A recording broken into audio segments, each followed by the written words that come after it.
I'm thrilled to welcome the Prime Minister of India, my friend, Narendra Modi, back to the White House. We spent a lot of time here and a lot of time in India, and he's a very special man.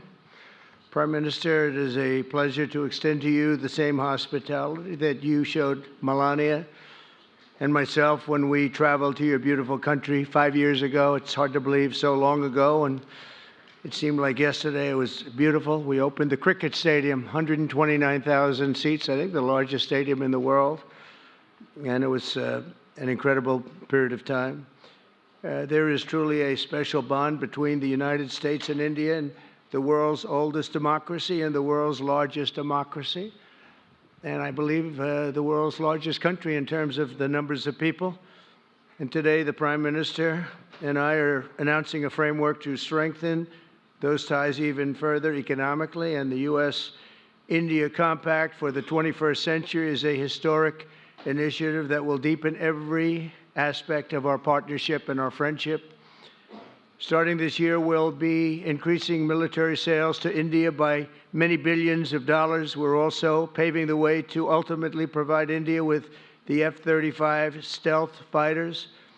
In 2017, my administration revived and reinvigorated the Quad security partnership. In our meeting today, the Prime Minister and I reaffirmed that strong cooperation among the United States, India, Australia, and Japan.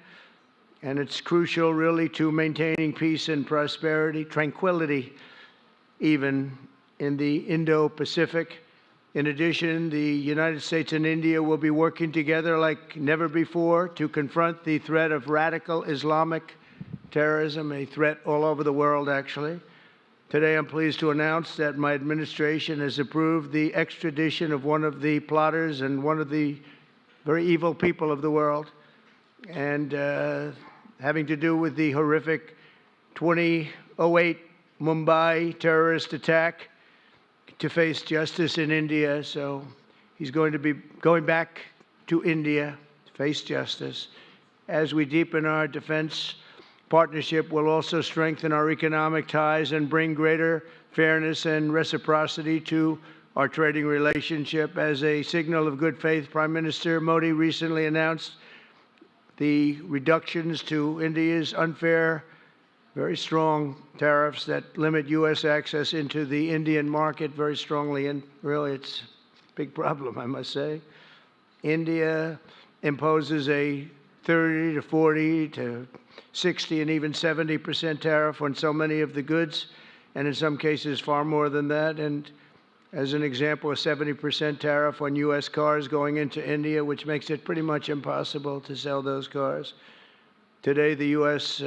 trade deficit with India is almost $100 billion, and Prime Minister Modi and I have agreed that we'll begin negotiations to address the long-running disparities that should have been taken care of over the last 4 years, but they didn't do that, in the U.S.-India trading relationship, with the goal of signing an agreement. And we want, we want a certain level playing field, which we really think we're entitled to, and he does also, in fairness. So we're going to work on that very hard, and we can make up the difference very easily with the deficit with the sale of oil and gas, LNG, of which we have more than anybody in the world. The Prime Minister and I also reached an important agreement on energy that will restore the United States as a leading supplier of oil and gas to India. It will be hopefully their #1 supplier. In the groundbreaking development for U.S. nuclear industry, India is also reforming its laws to welcome U.S. nuclear technology, which is at the highest level, into the Indian market. This will bring safe, clean, and affordable electricity to millions of Indians and tens of billions of dollars to the U.S. civilian nuclear industry in India.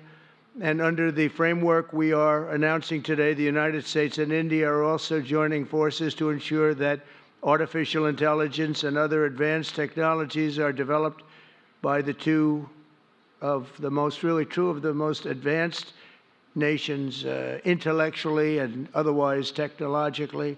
Anywhere in the world, there's nobody very much closer. We have an incredible relationship there, and this is where it seems to be heading. and artificial intelligence, a very complex subject, but it seems to be where people want to be and they want to go, and we're leading right now by a lot, but other people will try to catch us. I don't know if they're going to be able to. We're going to make it available. We're going to make tremendous amounts of electricity available. We're going to let the people that are buying the electricity make their own electric plants, electric generation plants.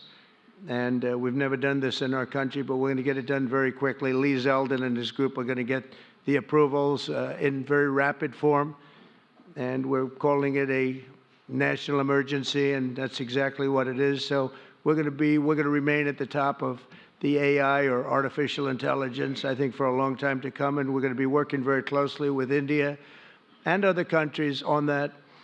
But right now, we're the leader by quite a bit. Finally, we agreed to work together to help build one of the greatest trade routes in all of history.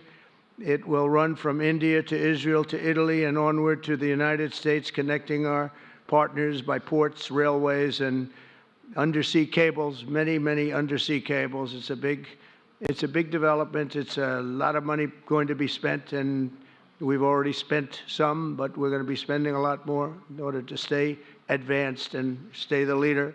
I'm pleased to report that with today's announcements, the friendship between the United States and India is the strongest I believe it's ever been. I think our relationship is the best it's ever been between two leaders of the two countries, and it's an honor to say that. I'd like to now invite the Prime Minister to say a few words, and then we'll take some questions, and we appreciate you all being here. Thank you very much. Thank you very much.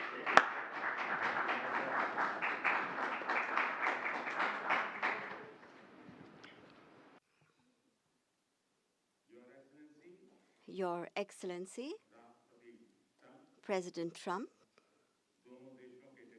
delegates of both countries, friends from the media, Namaskar. I would like to, first of all,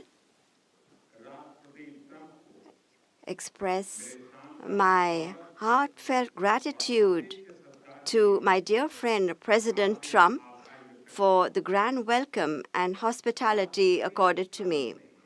President Trump's leadership has been instrumental in nurturing India-US ties and making them vibrant.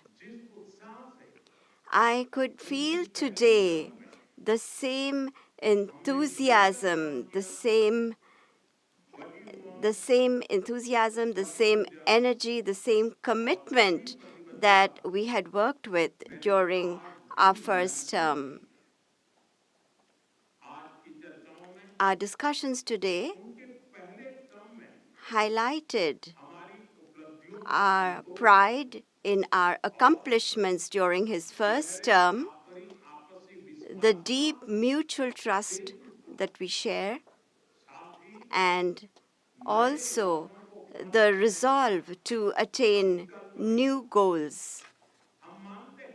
We also agreed that the partnership and cooperation between India and the US can shape a better world.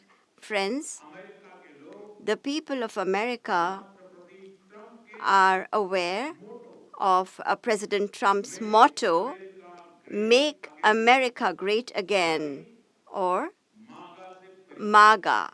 The people of America are well aware of it. The people of India, too, are focusing on both heritage and development as they move forward at a fast pace and with a firm resolve to ensure a developed India by 2047. If I were to say this, borrowing an expression from America, our vision for a developed India is to make India great again, or MEGA. When America and India work together, that is, when it's MAGA plus MEGA, it becomes mega, a mega partnership for prosperity. And it is this mega spirit